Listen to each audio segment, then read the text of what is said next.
Shalom, shalom, shalom. First and foremost, I want to give all praises, all honor, and all glory unto Yahweh, Bahashim Yahweh Shai.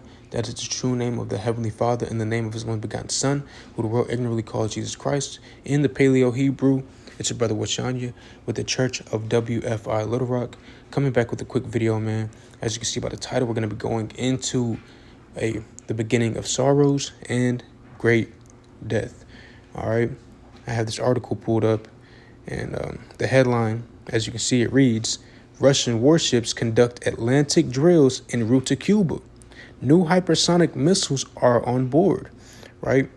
So Russians, man, look, they're getting ready to go to war, full on war with NATO and America, man.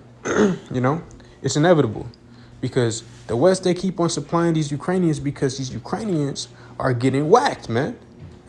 Utterly decimated by these Russians, right? Matter of fact, let me get this real quick. This other article.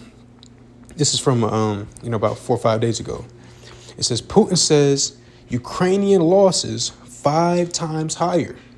Kiev is losing at least 50,000 people a month, man. Let's go on. It said the armed forces of Ukraine are losing at least 50,000 service personnel a month. A month, man. This ain't a year, right? This ain't every 2 years. This is every single month, bro. This is letting you know that what's going on in Russia and in Ukraine with the West, with NATO. They sending, nuclear warships close to the borders of the United States, right? France, they're funding and sending officers over there and weapons to teach them how to use these weapons. Hey, they're saying you can use our weapons to strike deep into Russia, and all these things are going on right now, man. They're going on right now. So what should you be doing, right, in preparation of all these things to really take place and to touch a town, city, state, country near you, man? Let's get this. 2 Ezra chapter 9 from the top, right? 2 Ezra chapter 9, verse 1. It says, He answered me then and said, Measure thou the time diligently in itself. Meaning what? Look at what time you live in, man. He said, Measure the time diligently in itself, and when thou seest part of the signs past, which I have told thee before, then shalt thou understand that it is the very same time wherein the highest will begin to visit the world which he made. So you got to be looking at what time you are living in. And once you do that, you apply what you're seeing out in the world to the Bible. It says, verse 2 again, then shalt thou understand. Because a lot of people who don't even believe in the Bible, who don't even claim to be, religious or spiritual or anything of that nature, they can look at what's going on in the world and recognize that we living in the last days. And they do that without even believing in God. That's facts. We see it all the time, right? But having that spiritual eye and the spiritual discernment, understanding the prophecies and using the time as the clock, right? And the prophecies as that clock as well, then you're going to understand that as we start seeing these things progress, more wickedness in the earth, more wars kicking off, more death happening, we're just getting closer and closer to the return of the Messiah, whose name is Yahweh Shai, right?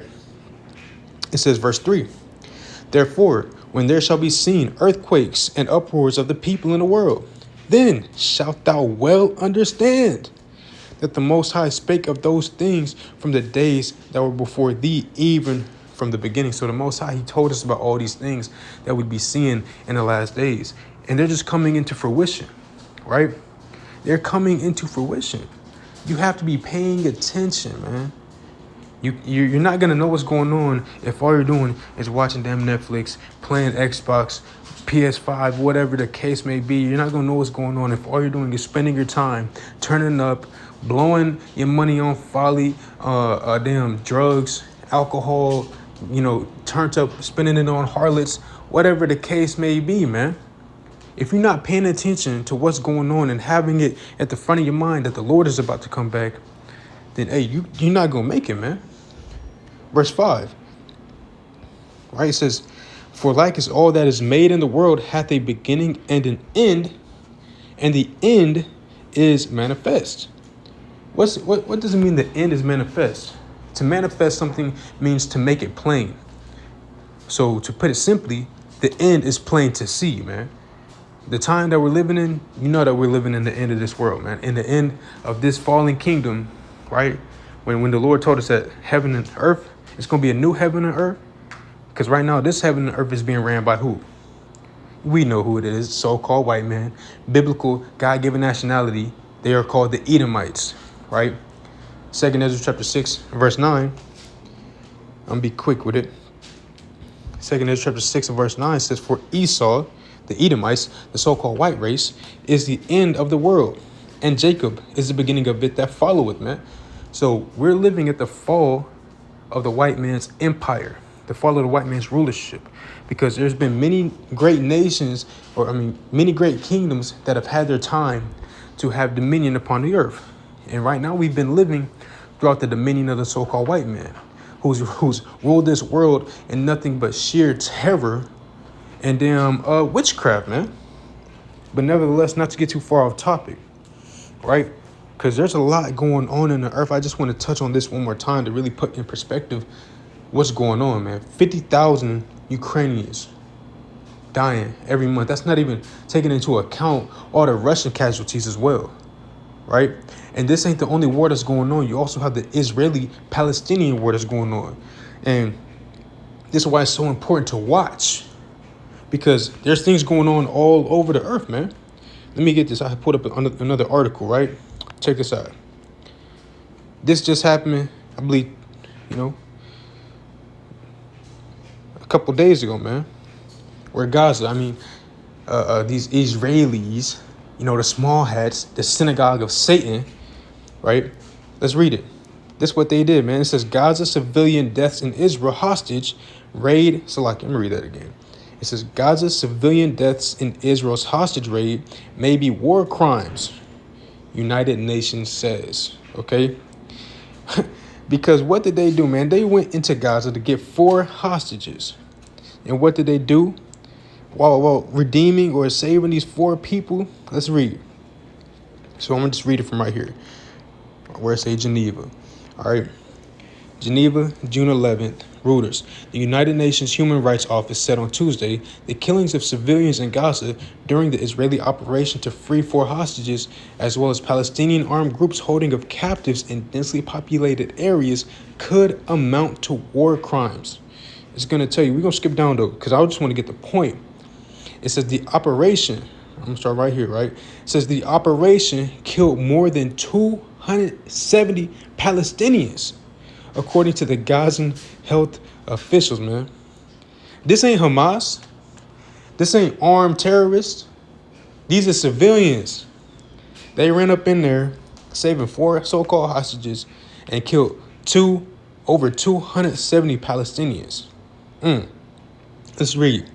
It said the manner in which the raid was conducted in such a densely populated area seriously calls into question whether the principles of distinction, proportionality, and precaution as set out under the laws of war were respected by the Israeli forces. Meaning what? They knew exactly what they were doing. They had a plan to go in there and to knock down man, woman, and child, and they go get them damn, them synagogue of Satanists. You know what I'm saying? Right? They had a plan and they knew what they were doing, man. They didn't care. They didn't care about no rules and regulations. They did what they had to do, man. Right? But this is what the synagogue of Satan does. And again, it's just put it in perspective of what time we live in, where the devil, they just showing their horns. Right? Because let's see if I got another article pulled up about these damn Israelis, right? Because they did something literally the other day. Hold on, let me find it though. I have to look it up real quick. Let's look this up real quick.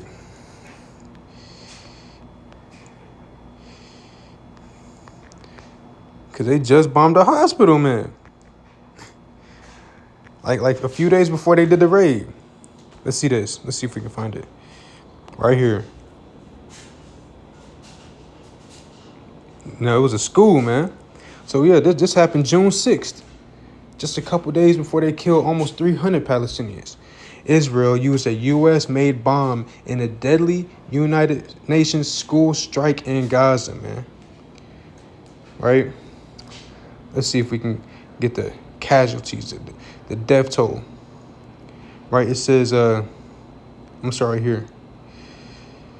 It says, it is the same kind of bomb, according to the New York Times, that Israel used in an airstrike last month that killed dozens of displaced civilians in a tent camp in the southern Gaza city of Rafah, an incident Israeli Prime Minister Benjamin Netanyahu called a tragic mishap. Right?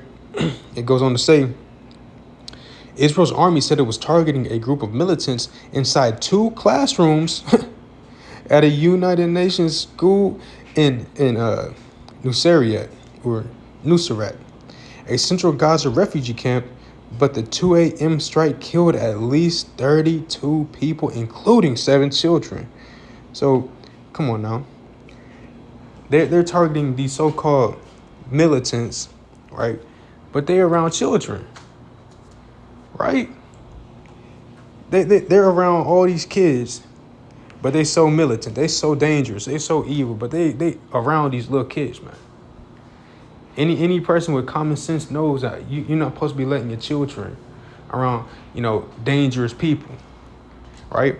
So how are you supposed to be, the leader of justice or, honor? You're supposed to be an honorable people protecting the children from these militants, from these, so-called terrorists, but you destroying the children right along with them. It just don't make sense, right? But that's what's going on over there in Israel and Gaza, man. They dying, massive death, right?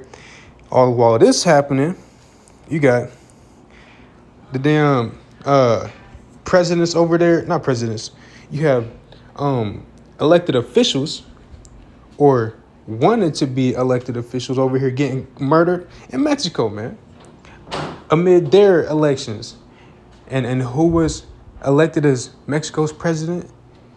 We'll get it real quick. Watch this.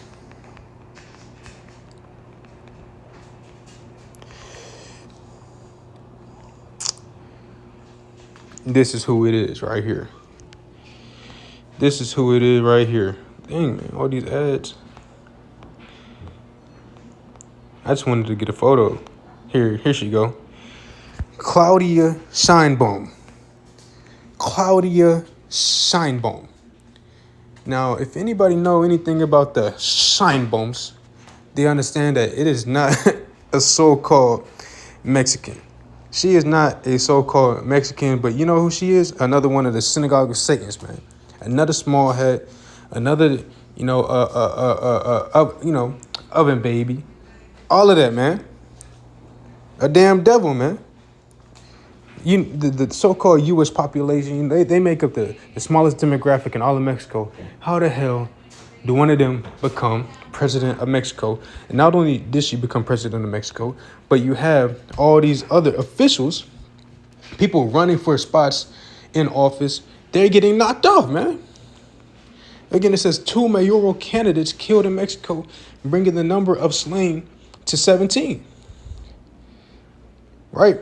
It says 2 mayoral candidates in Mexico were found dead Friday, bringing to 17 the number of contenders slain in the lead up to the June 2nd election. Right? So these officials, they was getting knocked off. Again, these are just things to show you what time that we're living in. The beginning of sorrows and great death. And we're about to get that scripture after I get a couple more articles, right? Because we know that Iran's president, he was just, supposedly knocked off or killed in a damn miscalculation, a mishap, or whatever you want to call it, in a helicopter crash in late May, right? He got knocked off. Some people call it an assassination. Some people just, they give it up to chance. I tend to believe that it was definitely an assassination because we see here the same thing happened to this man. Malawi Vice President Salos Chilima among 10 killed in plane crash. And he died in the same way that the president of Iran died, right? It says, I don't even got to get into the article, right? But we'll just read the first couple lines right here. Say, rescue teams in Malawi have found the wreckage of a plane that was carrying Vice President Saulos Chilima, but reported that there were no survivors. The remains of the military plane were located on Tuesday in a mountainous area in the north of the country, a day after it went missing in bad weather. Now, if you are a high official, right, you're supposed to have people around you that's going to let you know, nah, the weather's not, it doesn't look too good, so we're just going to wait, we're going to postpone. You know, they cancel flights all the time because of weather. I just find it strange how, you know, all of a sudden, all these people on these flights that are of, you know, pretty high power, notoriety, they all catching bad flights all of a sudden. It's just, you know, it's just strange to me, right? But nevertheless, let's get into the Bible, man. Let's get into the Bible. Let's go to 2nd Ezra. Let's go to 2nd Ezra chapter 16, right? 2nd Ezra chapter 16 and verse 17. It say, woe is me, who will deliver me in those days? The beginning of sorrows and great mournings, the beginning of famine and great death. It said the beginning of famine. I forgot to mention, man, that also over there in Israel right now, in Palestine, you know, these Israelis, they set up a blockade to where, you know, they're not able to get Gaza the proper aid that it needs. You have people actually starving to death over there while they're getting bombed, while they're getting raided and invaded by these, you know, these devils, right? But nevertheless, I'm read verse 18 again. It say the beginning of sorrows and great mournings, the beginning of famine and great death, the beginning of wars. So I'm going to finish it off and say, and the power shall stand in fear. And the beginning of evils. What shall I do when these evils shall come? Right? Because all of these things we're seeing to take place right now. When you have the power standing in fear, who are the powers, man? Those elected officials. Those elected officials that are out there getting knocked off. Right? It also say the beginning of great death and the beginning of wars. Right? That's exactly what we're living in right now. Right? Salakia. Right? Salakia. It also say verse 19, behold, famine and plague, tribulation and anguish are sent as scourges for amendment, man. But for all these things, they shall not turn away from their wickedness, nor be always mindful of the scourges. So, you know, a simple man is going to see all of these things taking place on the earth and not care. That's what it means to be mindful. You're aware of what's going on. But whenever you don't care, you don't give a damn, just going about your day as if, you know, nothing is going to happen to you. It's not going to touch you. It's not going to come near you. That's them. You know, that's what they're doing. That has nothing to do with me, spirit. Hey, man, that's where your pride is going to lead you to destruction. Let me get that preacher real quick. Let me get this real quick, Salakia. Because that's exactly what our people. Let me get Amos. Salakia. Amos 9 and 10. Amos 9 and 10, it says, all the sinners of my people shall die by the sword. Here's a key point, which say, the evil shall not overtake nor prevent us. Because they see the evil. They see all hell breaking loose across the world. But these sinners that don't want to turn from their wickedness and be mindful of the scourges, they say that evil is not going to overtake us. It's not going to stop us from what we want to do. We still going to turn up. We still going to celebrate these, you know, holidays and these birthdays and all these folly days. And we still going to hit the club, you know, Salakia. So my message is this, Israel. You know, again, you so-called Black, Hispanic, and Native Indians. This is the message that we need to keep at the front of our mind. We believe Hamashiach Yahushua is coming back. You know, these Christians, supposedly, they believe the same thing, right? But we don't see the Christians really making the proper and necessary steps to make their calling and election sure, right? We can't be like these so-called believers who say they believe in Christ, but they're not doing the things necessary to prepare themselves for his return. Because we can see the signs. We're measuring the time diligently. We see all hell breaking loose. We see World War III on the rise. We see massive death in the earth, right? So, like it tells us in the book of 2 Peter, chapter 3, and verse 10 on down, right? What manner of persons ought we to be? Seeing all of these things. Because eventually it's all going to end in thermonuclear fire. Fire and brimstone. It's all going to end in all hell breaking loose in your area, man. Right? Because right now we're on the outside looking in. Right? But soon it's going to be, hey, where you at? And then you going to have no choice but to move in the spirit and power of Yahweh Shem Yahushai.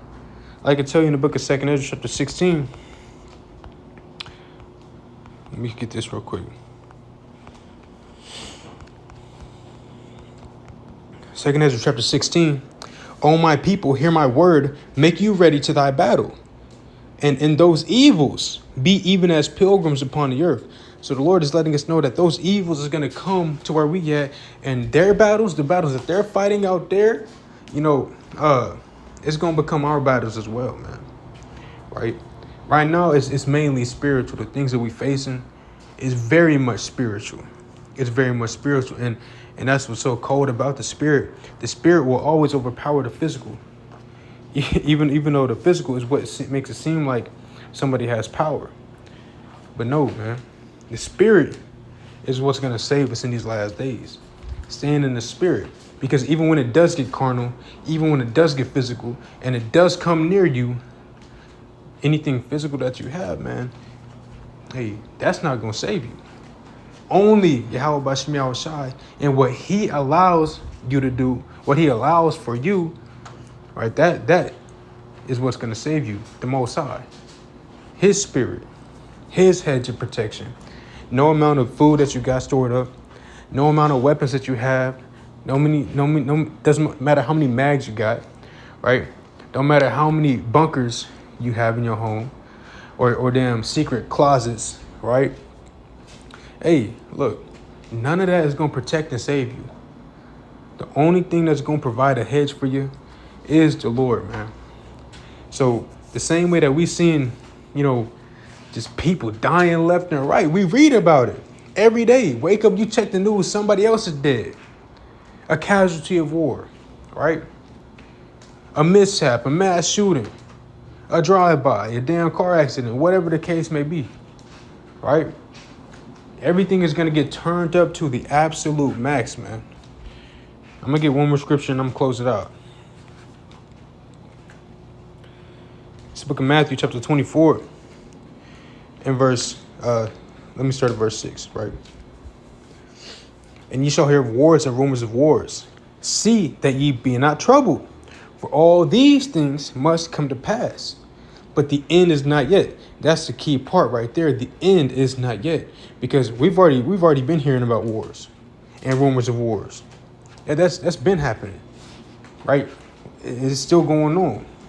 And this came to pass. But the end it's not here yet, man. There's more things that have to take place, and he's going to tell us.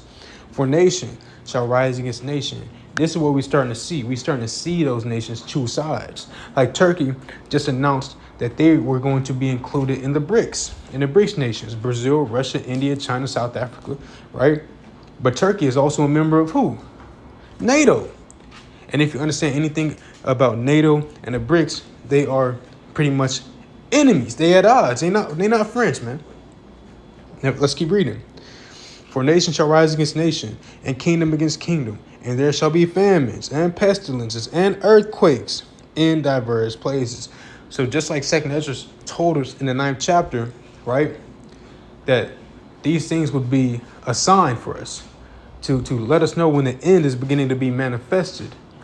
Something that we need to be paying attention to so that we can understand that the Lord is visiting this earth.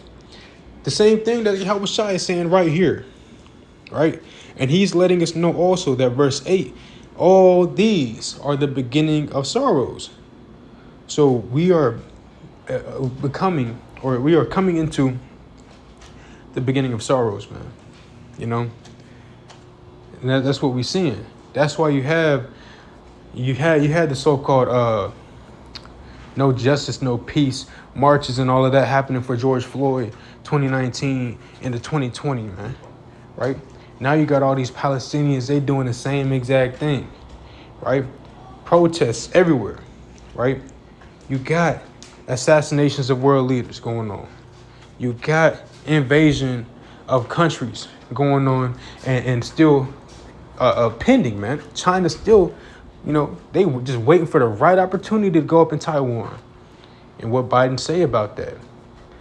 Biden said, look, we're ready to defend Taiwan if China invades. So look, all the chess pieces are being moved in the perfect direction for the Most High to knock down, Esau off his power seat. Because ultimately, that's what is about to happen. That's what's going to happen. That is end game for the white man, right? And the problem is with a lot of you so-called Black, Hispanic, and Native Indians, y'all want that power seat of Esau to remain. You want to keep the white man in power, man. You want to be a slave in his society. You want to be content with crumbs, damn, pennies, and just being at the very bottom, man. And if you want that, then you're going to get knocked down with him too, right? But come on, man. Lord willing, this video was edifying to at least one soul. With that, I say, shalom.